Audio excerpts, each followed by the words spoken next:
Kecuali kendaraan Anda adalah McLaren 720S, pertanyaan saya adalah berapa total seat atau kursi yang ada di dalam kendaraan Anda saat ini?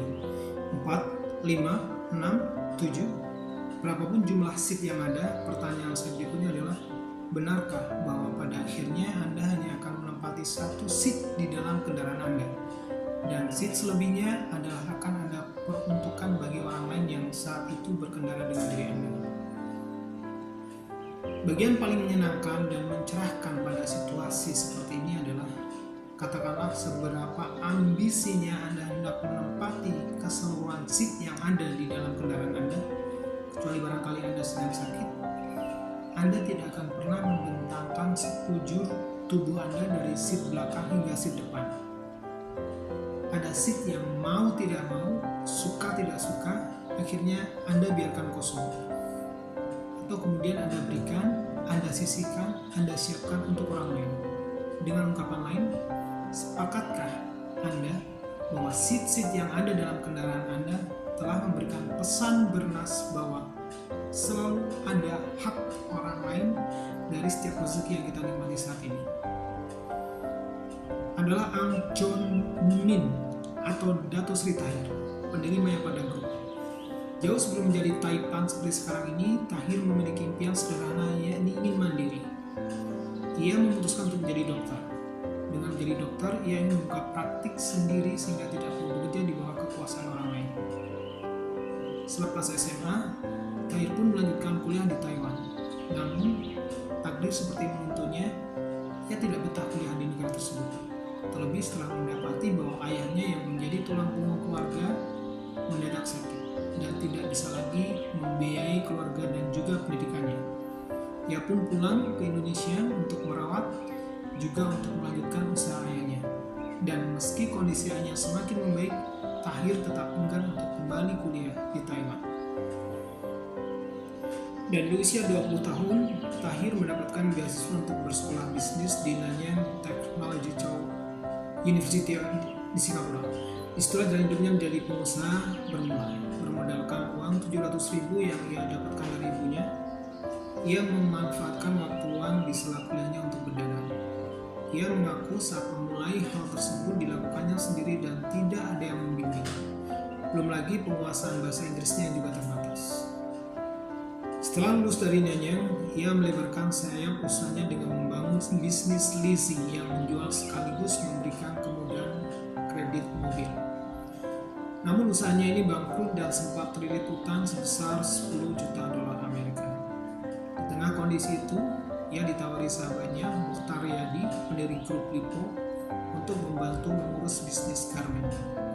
Tahir pun membayar kepercayaan tersebut dengan kesuksesan. Bisnis garmen Mukhtar Riyadi semakin berkembang dan Tahir pun juga akhirnya mampu melunasi utang-utangnya.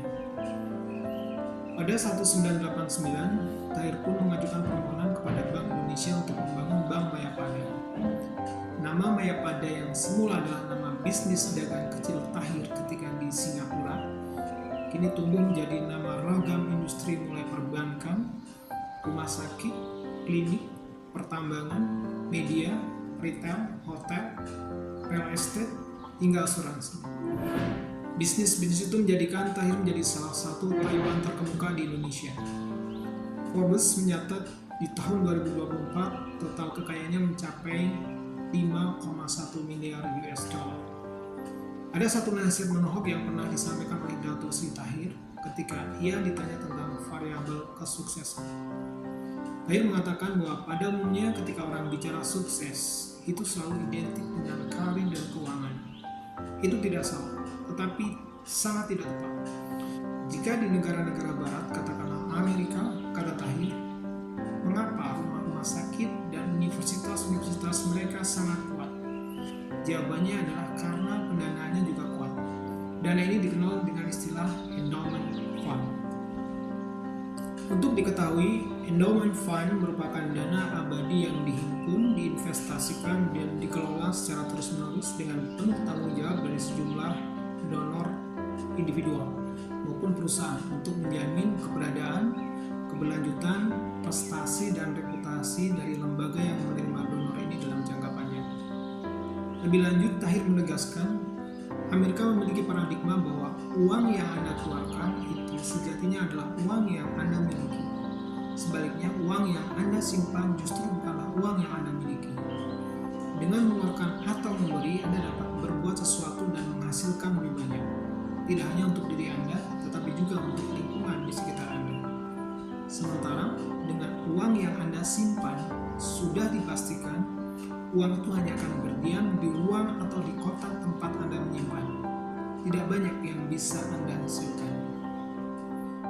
Sementara orang Asia, banyak yang beranggapan sebaliknya. Mereka beranggapan bahwa uang yang Anda keluarkan itu akan menjadi uang milik orang lain dan tidak lagi menjadi milik Anda. Dan uang yang Anda simpan, maka itulah uang yang memang milik Anda. Perbedaan mindset inilah yang menggiring kita pada parameter sukses yang sempit juga menyesatkan. Mengukur sukses dari sudut pandang berapa banyak yang Anda simpan, berapa banyak yang Anda miliki, sesungguhnya adalah parameter terdangkal tentang kesuksesan, kata Tahir. Satu yang membuat saya agak merinding hingga saat ini, saya buat video ini, adalah apa yang pernah diucapkan oleh Dato' Sri Tahir ketika diwawancarai oleh jurnalis Warta Ekonomi.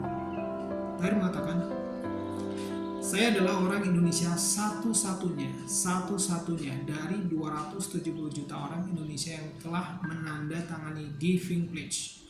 Giving Pledge ini memberikan satu deklarasi yang berbunyi, apakah saudara Tahir bersedia tanda tangan secara resmi, artinya secara komit bersedia mempersembahkan 50% harta untuk pekerjaan baik, dan saya telah tanda tangan, kata Tahir. Saat saya menelusuri kanal givingpledge.org, dituliskan bahwa pada Agustus 2010, sebanyak 40 orang terkaya Amerika berkomitmen untuk memberikan sebagian besar kekayaan mereka untuk mengatasi beberapa masalah masyarakat yang paling mendesak. Diciptakan oleh Warren Buffett, Melinda, Frank Gates, dan Bill Gates, Giving Pledge kemudian menjadi nyata setelah serangkaian percakapan dengan para pegiat filantropis tentang bagaimana mereka dapat menetapkan standar baru tentang kemurahan hati di kalangan orang-orang yang sangat kaya. Dan meskipun awalnya hanya berfokus di Amerika Serikat, Giving Pledge ini akhirnya dengan cepat menarik minat para filantropis dari seluruh dunia. Dan secara jelas saya lihat nama Dato' Sri Tahir terpampang bersama ratusan filantropis dunia lainnya, termasuk Elon Musk dan Rockefeller.